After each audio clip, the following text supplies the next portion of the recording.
Hey guys, Chelmancy here, and for today's video, share ko sa inyo yung journey ko kung paano ako nag-transition from factory worker to teacher dahil may nag-comment sa ating TikTok account na kung pwede ko daw ba i-share yung journey ko.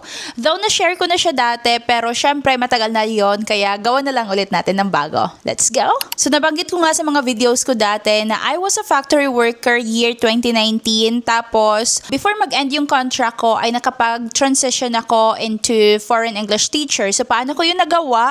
Unang-una po ay nag-apply ako online. Yes po, online lang ako nag-apply kahit andito ako nun sa Taiwan. So, bali nag-send lang ako ng application sa mga websites. Tiyagaan lang talaga guys, as in madami akong sinenda na application. Yung iba hindi nagre-reply. Yung iba naman ay in-invite ako for interview pero ligwak. Pero yun nga, may isang school na nag-invite sa akin na pumunta ako sa mismong school nila para ma-interview and then for demo na din.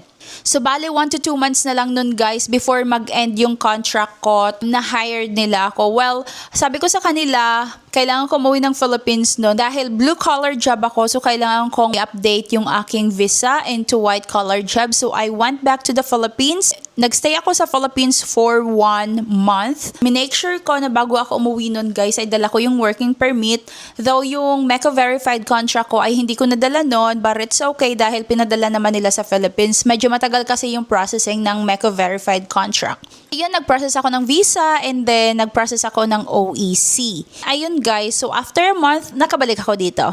So ngayon, kung gusto nyong malaman kung bakit 2 months lang yung tinagal ko dun sa school na yon, comment nyo sa ating comment section para ikwento ko.